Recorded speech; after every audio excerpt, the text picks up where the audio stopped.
This gentleman comes to us from any number of directions, but tennis is one of his primary gigs. He also, of course, writes about multiple sports at VSiN.com.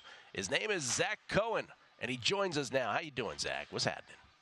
Doing well. How about you? Doing very well. Let's talk a little Australian Open, which is, 9 days away now, if I'm counting correctly, which I'm super pumped about. I know you are as well. Let's start on the men's side. Novak Djokovic now clear of both Rafa Nadal and Roger Federer in terms of career singles Grand Slam. So he has he doesn't have that to pursue anymore. I guess he could break Margaret Court's, the tie with Margaret Court for the most all-time in both men's and women's. That obviously is a motivator, but he's going as strong as ever. He is the short shot to win this slam, which he's already won 10 times. He's plus 110, followed by Carlitos Alcaraz at plus 330, Jannik Sinner at 7-1, and then Rafa Nadal is sort of a nod to his greatness, let's say. Seems shorter than he should be at 9-1. Everybody else, including Daniil Medvedev at 11-1, double digits. Your thoughts here? Is there someone besides Joker that you would consider betting on? I think that Sinner's a pretty good bet at plus 700, plus 750, which is available out there. I think that what you saw towards the end of last season was really a statement that he is joining that top tier with Novak Djokovic and Carlos Alcaraz.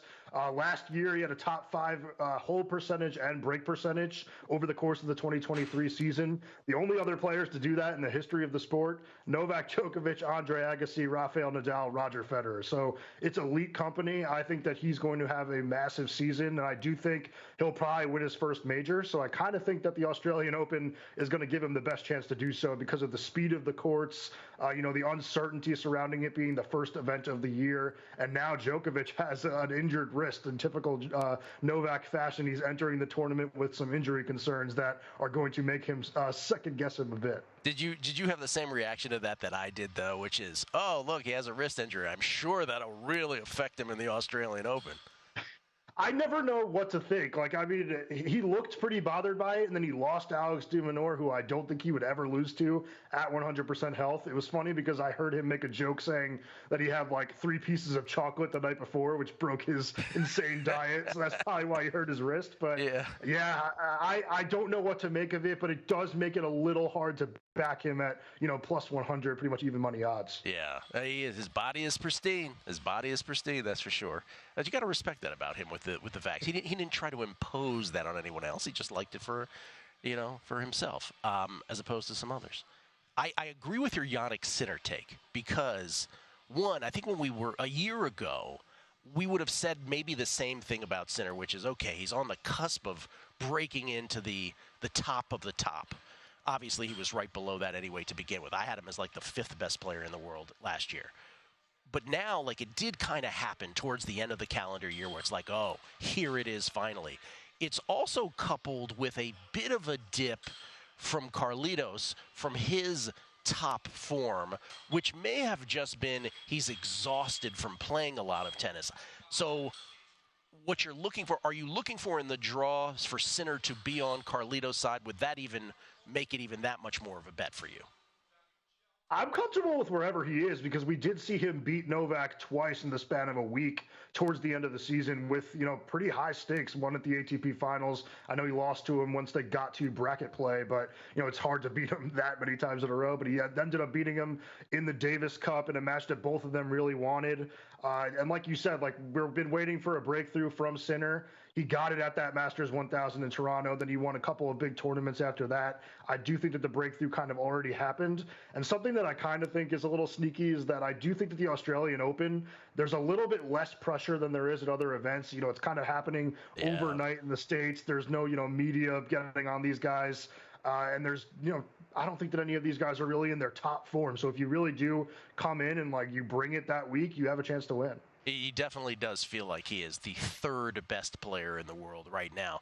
Is there somebody, if I came to you from the future and I said, hey, man, it wasn't Djokovic, it wasn't Carlos, it wasn't Jannik Sinner, someone else won this, and I hate to put this to you, but who would it be? I guess the boring answer would be Medvedev. Yeah. I just still think that he's probably a top 4 hardcore player in the world. He's probably the 4th best player in the world in general, and he kind of gets left out of the top tier conversations, but he had a really good hardcourt season in 2023. These conditions do suit him well because he's a good server, he's a powerful hitter from the baseline, but the speed of the court is really fast. It helps him, tick up the miles per hour a little bit more from the baseline and on the serve, and just one of the best defensive players in the world and a really smart player who gives himself an advantage every time he goes out there. I'd say Medvedev has a shot at winning. I also am pretty interested in like a Casper Ruud to win his quarter. I think I've come on here a few times. I'm higher on Ruud than a lot of other people, but he's a guy that's made the finals of Grand Slams. He's been playing really well since the start of 2024. I know it's like 3 matches or so, but he hasn't dropped a set. Last year, he did not take the early portion of the season very seriously. He was pretty, adamant about pushing his offseason back a few weeks. I think that he came in with the right mentality this year, and I do think he's a top 7 or so player in the world, so I think he has a chance to prove that. Ladies, anybody going to beat Iga? I don't think so, and that is the most boring answer you can give anyone. But it's the correct one, I think. Yeah. I think that once Sabalenka took that world number 1, there was a lot of pressure off Iga's shoulders. Starting in October of last year, she was unbeatable. She hasn't dropped a set in 2024 either. I just think that her forehand kind of got away from her towards the second half of last season. That shot's back to being one of the best shots in the world, and when it is, she's pretty unbeatable. I mean, the only other player on the women's side that I'm interested in is like, kind of long shots. Like I see a Madison Keys at 50-1 on a hard court, and I just don't really see that computing to me. I think that she's a player that can always make a run because of the way she serves and how hard she hits on the baseline. So, a flyer on Keys.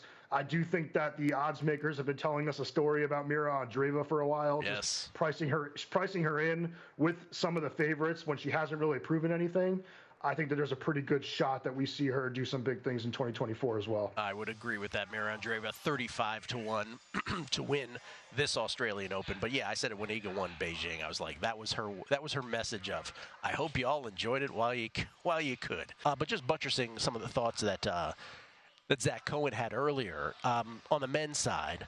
Listen, Novak Djokovic is still the best player in the world, and I know he has a wrist injury. We've seen him have injuries before. I don't want to minimize a wrist injury. Maybe it is something. Maybe it could be. Who knows? But I've seen enough of Joker through the years to not read too much into that. So he's appropriately plus 110 despite that injury. I mentioned when Zach was on that Carlos Alcaraz is definitely the number 2 player in the world, but he did slow down at the end of last year. It might have just been the fact that he just played too much tennis. I mean, my God, he was out there all the time playing. And so his performance, his top levels diminished just a little bit, but he's plus 330. That's appropriate. They're going to be on probably, on the opposite ends of the bracket. And then Jannik Sinner is the next best player in the world. He just is at this point. And he's 7-1. And I do think if you made yourself bet something, you said, I must have a bet on this, and it can't be Djokovic, I do think Sinner at 7-1 is the appropriate play. So as he replaced, I don't want to say replaced, but like has he gone above where Medvedev would be just in your normal power rankings? Yes. Medvedev is still great, though, right? Okay. Medvedev is capable of winning any hard court tournament there is. But, do you expect Medvedev to win this one? You don't. But, yes, he's probably the 4th best player in the world. And, by the way, the worst bet on here, I would say, is probably Rafa at 9-1. You have no idea. This is Rafa Nadal's last year playing tennis. He's coming back from injury. You have no idea what you're going to get from him. By the way, if you go to the women's side, and we should go to the women's side here in the last 2 minutes, the worst bet on the women's side is Naomi Osaka at 16-1. We didn't even talk about this. I'm so glad you're bringing this up, though, because this is every time that every time odds get posted for whatever the next Grand Slam is, even me, who doesn't bet tennis, looks at something on one of these, and I'm always like, I don't get why this person would be this short or this long. Right? Well, she's won 4 Grand Slams, but then she went off and she had a baby. Did she have 2 or 1? I can't even remember anymore at this point. But she's coming, she's 16-1. She's only played a couple matches here. She's 1-1. And you can't really expect her to compete at the highest level of the sport currently. We'll see. Maybe it'll change as the years go on here. She's definitely wanting to be at the top of the sport again, but you can't expect her to win this tournament here. You have the top 4 here: Iga Swiatek, Aryna Sabalenka, Elena Rybakina, and Coco Gauff. Those are your 4 best players in the world, with Iga being the number 1. And just to give you an idea, Kelly, this will just put it in context for folks, because everybody knows I'm in the tank for Iga and have been since day one. I think she's going to be the greatest player of all time. She has 4 slams at this moment. But just in terms of the tennis data that I do, serve percentage, return percentage, that kind of thing.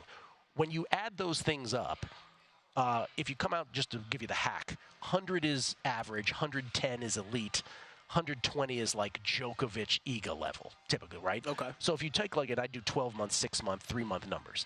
Iga is in the 114 range in terms of year and 6 months. She's 120 when it comes to like a 3-month thing. The next best is Sabalenka in the 106-ish range for 6 months. Rybakina is 106 for a year and 3 months. And Gauff got to 107 because she had a great summer when she did, if you look at her 6-month numbers, but those dip if you do year and 3 month as well. So I guess what I'm saying is that's the difference. Like, Swiatek is just that much better than the 2nd, 3rd, and 4th best players in the world. Could she lose? Yes. Am I betting on Swiatek and Djokovic? In the end, I am. Go to VSiN.com/subscribe to become a VSiN Pro subscriber today.